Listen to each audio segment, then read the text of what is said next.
Hi, friends. I'm Pastor Terry. We are Dalhousie Church, and this is the 10-Minute Coach. I want to take you back into Deuteronomy chapter 5, verse 18 specifically, but we're looking broader than that, of course, where Moses instructs the children of Israel, do not commit adultery.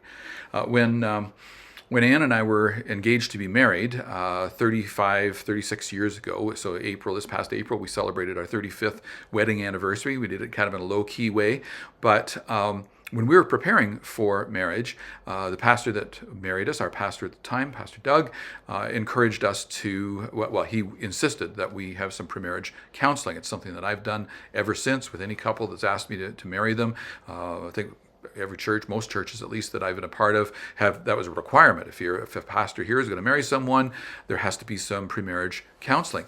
And there were several things that came out of that I would say have been lifelong learnings that we've carried forward. One of them was a priority to invest in our marriage constructively. And so Pastor Doug encouraged us that once a year, set aside some time, a little bit of money if you can, and invest intentionally in your marriage. Some years that was a marriage retreat or conference of some description. We've been to multiples of those.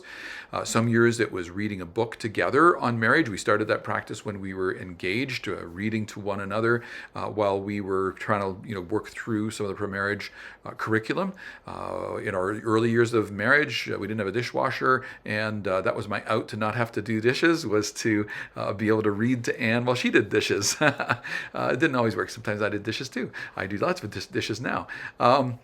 But these were ways that we were investing in our marriage. Some years it was maybe the privilege of getting away for an anniversary weekend in April, May, June. Sometimes we would bump it a little bit later to nicer weather.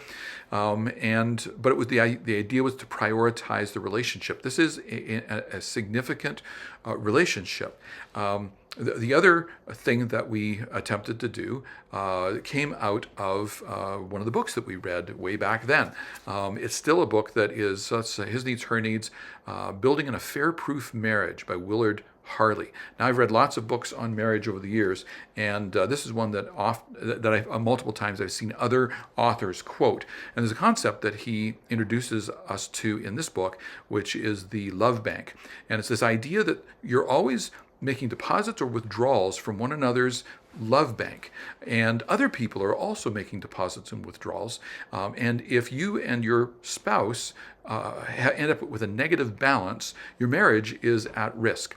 And so he has multiple suggestions, some of which are difficult for us to kind of conscience today. Like, for instance, he says your spouse should be your best friend. The idea of a regular night out with the guys or a regular night out with the girls ought not be. Even the idea of playing a sport that takes you away from one another, Harley highly counsels against, because his argument is that those people are putting positives in, and if all your positives are coming from over there, all your deposits are coming from over there, and you come home and all that's there are negatives, you're putting your marriage, this significant relationship, at risk, and it should be your highest priority. Which we talked about sort of the generalities of these idea in the sermon. The idea that the marriage is a covenant relationship, and there aren't a lot of relationships that fall into that category, but God is a covenant-making and a covenant-keeping God, and he calls us to be covenant makers and covenant keepers. It kind of brings us to this concept of adultery, the subject of adultery, and we can say, well, there are two ways of looking at it. There's the thou shalt not perspective, but there's also the thou shalt perspective. So thou shalt not commit adultery, thou shalt be faithful. God is faithful, therefore I must be faithful. And that becomes part of what I'm pouring into this. The covenant of marriage calls us to then, and we talked in the message about representing God in these unique ways, how the metaphor, marriage becomes a metaphor for God's relationship. Often it's a negative metaphor in the Old Testament. In the New Testament, Ephesians 5, it becomes a very positive metaphor. Husbands, love your wives as Christ loved the church and gave himself up for her. Man, gentlemen, that is a high, high calling that we are to so prioritize our wives in that way. The idea that of submission. I mean, that in our culture, that's a dangerous word. Honestly, it's up there with command. Who are you to command me? Well, we've been talking about that. God has the right to be revered for who He is. Have no other gods. Don't make idols. Don't carry His name falsely. Honor Him on the Sabbath, like prioritize Him on the Sabbath. He has the right to be revered as God. And your spouse has the right to a faithful partner. Flipping it on its ear, you and I are called to be faithful as God is faithful. And so these would be some of the concepts that are there that we want to make sure that we engage in. Now, it's not enough to simply want to not do something. If that's the focus, it's stereotypically, it's statistically prone to failure. It's not enough to want to not do something. I've got to want something else more. Got to want something else more.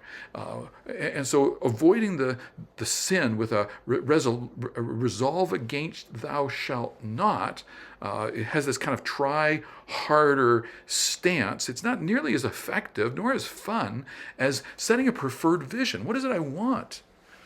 What are the marriages that you most admire? What kind of marriage do you want? Maybe you don't even have a constructive example of what a great marriage can be. What is it you want?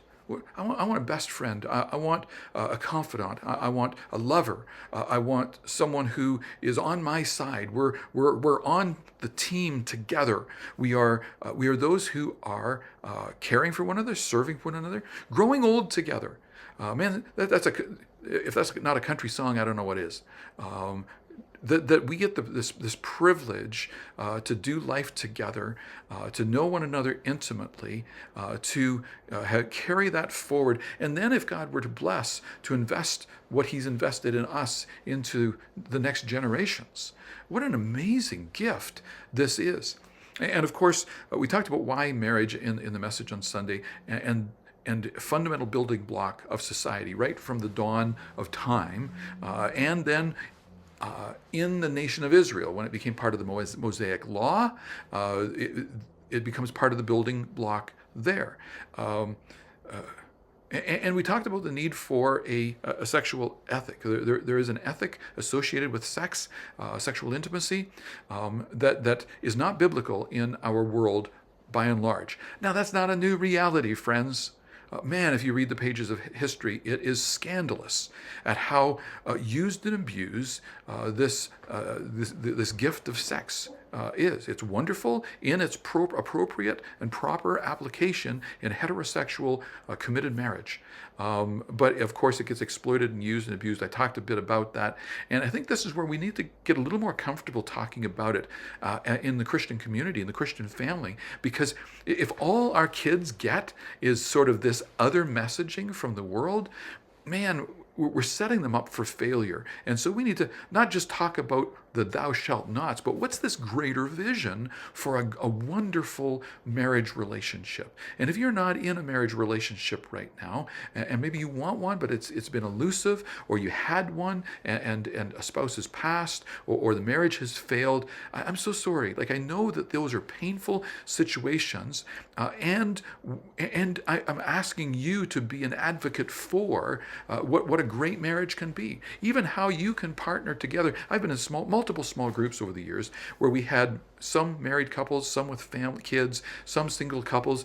I think we strengthened one another by being able to love one another, care for one another. Sometimes they do child care for us. Sometimes we included them in family activities and events, and it became this strengthening of one another through the gift of being the body of Christ. And I think that's part of how we land on this how-to piece. There's this part that I closed the message with, or toward the close of the message, where we see, we desire, and then we purchase. There's this modeling in the video, the overtime video. If you have time, I'm going to talk about the work of Dr. Carolyn Leaf, which talks about how our brains can be rewired towards what we want. So if we're informing ourselves, we're setting this vision for what we want. We are setting a positive direction for that, and I long for that for us. The other thing I'll try to talk about in overtime will be the issue of polygamy. We look back on the Old Testament. We have examples of multiple spouses, multiple wives for one husband. What do we do with that? I'll try to talk about that if that's something that you'd like to talk about over in overtime. I'm out of time. 10-minute coach. And so bless you as you dive into some of these conversations. Check out passages of scripture that are on the back of the sermon notes. There are several links there that I'm inviting you to read through. I think it will be a rich conversation together about how we walk faithfully with our God in the land that he has given us here and now. I'm Pastor Terry Lee. We are Dalhousie Church, and this has been the 10-Minute Coach. Bless you, and bye for now.